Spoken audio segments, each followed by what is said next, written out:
Hello, ನಮಸ್ತೆ, ಶುಭೋದಯ ಸ್ನೇಹಿತರೆ. ಹೇಗಿದ್ದೀರಾ? ನೀವೆಲ್ಲರೂ ಚೆನ್ನಾಗಿದ್ದೀರಾ ಅಂತ ನಾನು ಇವತ್ತಿನ ಕಾರ್ಯಕ್ರಮವನ್ನು ಪ್ರಾರಂಭ ಮಾಡ್ತಾಯಿದ್ದೀನಿ. ನಾನು ಸ್ಟವ್ ಹಚ್ಕೊಂಡು ಕಬ್ಬಿಣದ ಬಾಣಲೆ, ಚಿಕ್ಕ ಬಾಣಲೆ ಇಟ್ಕೊಂಡಿದ್ದೀನಿ ನೋಡಿ. ಲೋ ಫ್ಲೇಮಲ್ಲಿ ಇಟ್ಕೊಂಡಿದ್ದೀನಿ ನಾನು, ನಿಮಗೆ ಕಾಣಿಸ್ತಾ ಇದೆ. ಈ ಕಬ್ಬಿಣದ ಬಾಣಲೆಯನ್ನು ಇಟ್ಕೊಂಡು ಲೋ ಫ್ಲೇಮ್ಗೆ ಸ್ಟವ್ ಉರಿಸ್ಕೊಂಡು ಏನು ಮಾಡ್ತಾ ಇದ್ದಾನೆ ಇವನು ಅಂತ ಅನ್ಕೋತಾ ಇದ್ದೀರಾ?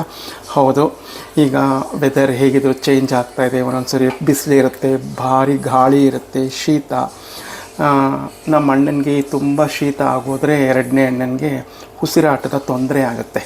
ಹೋದ ವರ್ಷ ಎಲ್ಲ ಇರಲಿಲ್ಲ, ಈ ಶೀತದ ಗಾಳಿ ಇರಲಿಲ್ಲ, ಮಳೆ ಕಡಿಮೆ ಇತ್ತು, ಅವನಿಗೇನು ಪ್ರಾಬ್ಲಮ್ ಇರಲಿಲ್ಲ. ನಾನೇನು ಹುಳಿ ಮಾಡ್ತೀನಿ, ಸಾರು ಮಾಡ್ತೀನಿ ಅದನ್ನೇ ತಿಂದ್ಕೊಂಡಿದ್ದ. ಅಪ್ ಟು ಮೊನ್ನೆ ಜುಲೈವರೆಗೂ ಏನು ಪ್ರಾಬ್ಲಮ್ ಇರಲಿಲ್ಲ. ಈಗ ಒಂದು 5-6 ದಿನದಿಂದ ಭಯಂಕರ ಗಾಳಿ ಶುರುವಾಗಿದೆ. ಒಂದಷ್ಟು ದಿನ ತುಂಬ ಬಿಸಿಲಿತ್ತು, ತಿರ್ಗಾ ಗಾಳಿ ಶುರು ಆಯಿತು. ಇದೆಲ್ಲ ಆಗಿ ಅವನಿಗೆ ವೆದರ್ ಚೇಂಜ್ ಆಗಿ ಉಸಿರಾಟಕ್ಕೆ ತೊಂದರೆ ಆಗುತ್ತೆ. ಆ ಉಸಿರಾಟಕ್ಕೆ ತೊಂದರೆ ಆದಾಗ ಅವನು ಹೇಳ್ತಾನೆ ನನಗೆ, ಬೇಳೆ ಇಲ್ಲದೆ ಇರೋ ರಸಮ್ ಮಾಡು ಅಂತ. ನಾನು ಅದನ್ನು ಮಾಡ್ತಿರ್ತೀನಿ. ಅದನ್ನು ಮಾಡಿದ್ರೆ ಅವನಿಗೆ, ಅದಕ್ಕೆ ಮಸ್ಟ್ ಆ್ಯಂಡ್ ಶುಡ್ ಬೆಳ್ಳುಳ್ಳಿ ಹಾಕಬೇಕು.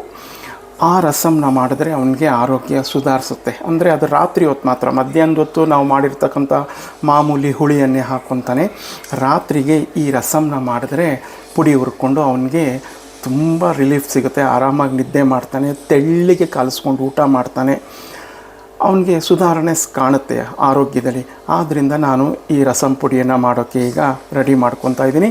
ನಿಮ್ಮ ಜೊತೆನೂ ಶೇರ್ ಮಾಡಬೇಕು ಅನ್ನಿಸ್ತು. ನಿಮ್ಮಲ್ಲಿ ಯಾರಿಗಾದರೂ ತೊಂದರೆ ಇದ್ದರೆ, ಕಫ, ನೆಗಡಿ, ಶೀತಕ್ಕೆ ತುಂಬಿಕೊಂಡು ಉಸಿರಾಟದ ತೊಂದರೆ ಇದ್ದರೆ ಈ ರೀತಿಯ ಪುಡಿಯನ್ನು ಮಾಡಿಕೊಂಡು ನೀವು ರಸಮ್ ಮಾಡಿಕೊಂಡ್ರೆ ಆರೋಗ್ಯ 99.9% ಸಿಗುತ್ತೆ. ಬಾಣಲೆ ಕಾದು ಬಂದಿದೆ. ನಾವು ಈ ರಸಮ್ಗೆ ತೊಗರಿಬೇಳೆ ಉಪಯೋಗಿಸಲ್ಲ, ಅಂದರೆ ಬೇಳೆಯನ್ನು ಕೂಗಿಸಿ ಪುಡಿ ಹಾಕೋಲ್ಲ. ಆದ್ದರಿಂದ ಮೊದಲಿಗೆ 2 ಸ್ಪೂನು, ಯಾವ ಸ್ಪೂನಪ್ಪ ಅಂತಂದರೆ ನಾನು ಎಲ್ಲ ಪದಾರ್ಥಗಳನ್ನ ತೊಗೊಂಡಿರೋದು ನೋಡಿ ಈ ಸ್ಪೂನ್ ಅಳತೆಯಲ್ಲೇ. ಈ ಮೊದಲಿಗೆ ಈ 2 ಸ್ಪೂನು ತೊಗರಿಬೇಳೆ ತೊಗೊಂಡಿದ್ದೀನಿ. ಇದನ್ನು ಹುರ್ಕೊಳ್ತೀನಿ. ಎಲ್ಲ ಡ್ರೈ ರೋಸ್ಟ್ ಮಾಡ್ಕೋಬೇಕು ನೋಡಿ. ಸ್ವಲ್ಪ ಆಗಿ ಬರ್ತಾ ಇದೆ ಇದು. ಈಗ 1 ಸ್ಪೂನು ಕೊತ್ತಂಬರಿ ಬೀಜ, 1.5 ಸ್ಪೂನು ಕಾಳುಮೆಣಸು, 1 ಸ್ಪೂನು ಸಂಪೂರ್ಣ ಜೀರಿಗೆ, ಸ್ವಲ್ಪ ಸಾಸಿವೆ.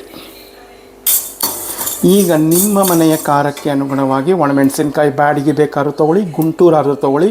ನಾನು ಬಹಳ ಖಾರ ಇರ್ತಕ್ಕಂಥ ಬಳ್ಳಾರಿ ಮೆಣಸಿನ್ಕಾಯಿ ತೊಗೊಂಡಿದ್ದೀನಿ. ಒಣಮೆಣಸಿನ್ಕಾಯಿ ತುಂಬ ಖಾರ ಇದು ಸ್ನೇಹಿತರೆ. ನೋಡಿ ಆಗಿ ಬಂದಿದೆ. ಈಗ ನಾನು ಸ್ಟವ್ ಆಫ್ ಮಾಡ್ತಾ ಇದ್ದೀನಿ ಸ್ನೇಹಿತರೆ. ನೋಡಿ ತಣ್ಣಗಾಗಿದೆ. ಈಗ ಚಿಕ್ಕ ಜಾರಿಗೆ ಹಾಕ್ಕೊಂಡಿದ್ದೀನಿ. ಈಗ ಇದನ್ನು ನುಣ್ಣಗೆ ಪುಡಿ ಮಾಡ್ಕೊಂಡು ಬರ್ತೀನಿ ಸ್ನೇಹಿತರೆ. ನೋಡಿ ಈ ಒಂದು ಹದದಲ್ಲಿ ನಾನು ಮಿಕ್ಸಿ ಮಾಡ್ಕೊಂಬಂದಿದ್ದೀನಿ ಸ್ನೇಹಿತರೆ. ನೋಡಿ ಪಾತ್ರೆ ಇಟ್ಕೊಂಡಿದ್ದೀನಿ. ಈ ಪಾತ್ರೆಗೆ 1.5 ಸ್ಪೂನಷ್ಟು ಪರಿಶುದ್ಧವಾದ ಗಾಣದಿಂದ ತೆಗೆದ ಕಡಲೆಕಾಯಿ ಎಣ್ಣೆಯನ್ನು ಹಾಕ್ಕೊಂಡಿದ್ದೀನಿ. ಆ ಎಣ್ಣೆ ಮೊದಲಿಗೆ ಬಿಸಿ ಆಗಲಿ ಸ್ನೇಹಿತರೆ. ಈಗ ಬಿಸಿಯಾಗಿದೆ. ಮೊದಲಿಗೆ ಸಾಸಿವೆ, ಜೀರಿಗೆ ಇದು ಚಿಟಪಟ ಅಂತ ಸಿಡಿಲಿ ನೋಡಿ ಸ್ನೇಹಿತರೆ. ಚಿಟಪಟ ಅಂತ ಸಿಡಿತಾ ಇದೆ. ಈಗ ನಾನು ನೋಡಿಲಿ ಹಸಿಮೆಣಸಿನ್ಕಾಯಿ ಈ ರೀತಿ ಒಂದು 4 ನಾವು ಉದ್ದದಕ್ಕೆ ಮಧ್ಯದಕ್ಕೆ ಸೀಳಿಟ್ಕೊಂಡಿದ್ದೀನಿ. ಸ್ವಲ್ಪ ಬೆಳ್ಳುಳ್ಳಿನ ಜಜ್ಜಿಟ್ಕೊಂಡಿದ್ದೀನಿ. ಬೆಳ್ಳುಳ್ಳಿ ಮಸ್ಟ್ ಆ್ಯಂಡ್ ಶುಡ್ ಬೇಕೇ ಬೇಕು. ಮತ್ತು ಕರಿಬೇವು, ಕೊನೆಯಲ್ಲಿ ಕೊತ್ತಂಬರಿ ಸೊಪ್ಪು. ಈಗ ಮೊದಲಿಗೆ ಹಸಿಮೆಣಸಿನ್ಕಾಯನ್ನು ಹಾಕೋತಾ ಇದ್ದೀನಿ. ನಾವಲ್ಲಿ ಖಾರದ ಪುಡಿ ಹುರ್ಕೋಬೇಕಾದ್ರೂ ಒಣಮೆಣಸಿನ್ಕಾಯಿ ಹಾಕಿದ್ದೀನಿ. ಅದು ತುಂಬ ಖಾರದ್ದು ಬಳ್ಳಾರಿದು. ನೀವು ಬ್ಯಾಡಿಗೆ ಬೇಕಾದ್ರೆ ಹಾಕ್ಕೊಳ್ಳಿ. ನಮ್ಮಲ್ಲಿ ಸ್ವಲ್ಪ ಖಾರ ತಿಂತಾರೆ, ಆದ್ದರಿಂದ ಈಗ ಬೆಳ್ಳುಳ್ಳಿ ಹಾಕೋತಾ ಇದ್ದೀನಿ. ಈಗ ಕರಿಬೇವು ನೋಡಿ. ಎಲ್ಲ ಬಾಡಿಸ್ಕೊಂಡಾದಮೇಲೆ ನಾನು ಒಂದು 3 ಸಣ್ಣ ಟೊಮೆಟೊನ ಪ್ಯೂರಿ ಮಾಡ್ಕೊಂಡಿದ್ದೀನಿ, ಅದು ಹಾಕೋತಾ ಇದ್ದೀನಿ. ಟೊಮೆಟೊನ ಬೇಕಾದ್ರೆ ನೀವು ಹೆಚ್ಚಿಯೂ ಸಹ ಹಾಕೋಬೋದು ನೋಡಿ ಸ್ನೇಹಿತರೆ. ಎಲ್ಲ ಬಾಡಿ ಬಂದಿದೆ. ಸ್ವಲ್ಪ ಎಣ್ಣೆನೂ ಸಹ ಬಿಡ್ತಾ ಇದೆ. ಈ ಸಮಯದಲ್ಲಿ ಸ್ವಲ್ಪ ಅಡಿಗೆ ಅರಿಶಿನ ಹಾಕ್ಕೊತೀನಿ. ಆಮೇಲೆ ನಾನು ನಿಮಗೆ ಪುಡಿ ಮಾಡಿರೋದು ತೋರಿಸಿದ್ನಲ್ಲ, ಅದನ್ನು ನೋಡಿ ಈ ಬಾಕ್ಸ್ ಒಳಗಡೆ ಹಾಕಿಟ್ಕೊಂಡಿದ್ದೀನಿ. ಇದನ್ನು 1-2 ಸ್ಪೂನ್ ಹಾಕ್ಕೊತೀನಿ ನೋಡಿ. 2 ಸ್ಪೂನ್ ಹಾಕ್ಕೊಂಡಿದ್ದೀನಿ. ಈಗ ಇದನ್ನೆಲ್ಲ ಒಂದ್ಸರಿ ಸಣ್ಣ ಉರಿಯಲ್ಲೇ ಇರಲಿ, ಹೈ ಫ್ಲೇಮ್ ಬೇಡ. ಒಂದು ಚಿಕ್ಕ ನಿಂಬೆಹಣ್ಣು ಗಾತ್ರದ ಹುಣಸೆ ಹುಳಿ ಇಟ್ಕೊಂಡಿದ್ದೆ, ಅದನ್ನು ಸ್ವಲ್ಪ ಹಾಕ್ಕೊತೀನಿ. ನಿಮ್ಗೆ ಎಷ್ಟು ಬೇಕು ರಸಮು ಅಷ್ಟು ಮಾತ್ರ ಹಾಕ್ಕೊಳ್ಳಿ. ಇದನ್ನು 1 ಕುದಿ ಬರೆಸ್ಕೊಳ್ಳೋಣ. ಈಗ ನೋಡಿ ಸ್ವಲ್ಪ ರುಚಿಗೆ ತಕ್ಕಷ್ಟು ಕಲ್ಲುಪ್ಪನ್ನು ಹಾಕ್ಕೋತಾ ಇದ್ದೀನಿ. ನೀವು ರುಚಿ ನೋಡಿ, ನಿಮ್ಮನೆ ರುಚಿಗೆ ಅನುಗುಣವಾಗಿ ನೀವು ಹಾಕ್ಕೊಳ್ಳಿ ಸ್ನೇಹಿತರೆ. ಈಗ ನೋಡಿ ಕುದಿ ಬರ್ತಾ ಇದೆ.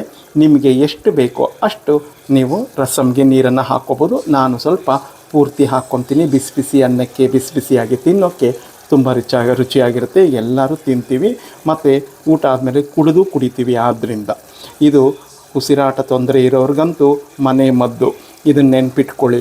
ವೀಸಿಂಗ್ ಇರೋರಿಗೆ, ಉಸಿರಾಟ ತೊಂದರೆ ಇರೋರಿಗೆ, ಬೇಕಾದರೆ ಕೆಮ್ಮು ವೀಸಿಂಗ್ ಇರೋರು ನೀವು ಈ ಟೊಮೆಟೊ ಪ್ಯೂರಿನ ಸ್ಕಿಪ್ ಮಾಡ್ಬೋದು. ಟೊಮೊಟೊವನ್ನು ಹಾಕದೇನೂ ಮಾಡ್ಕೋಬಹುದು, ಚೆನ್ನಾಗಿರುತ್ತೆ. ನೋಡಿ ಸ್ನೇಹಿತರೆ, ಪಾತ್ರೆ ತುಂಬ ನೀರು ಹಾಕ್ಕೊಂಡಿದ್ದೀನಿ. ಈಗ ಇದು ಕುದಿ ಬರಲಿ, ನಂತರ ನಿಮಗೆ ನಾನು ಶೇರ್ ಮಾಡ್ತೀನಿ.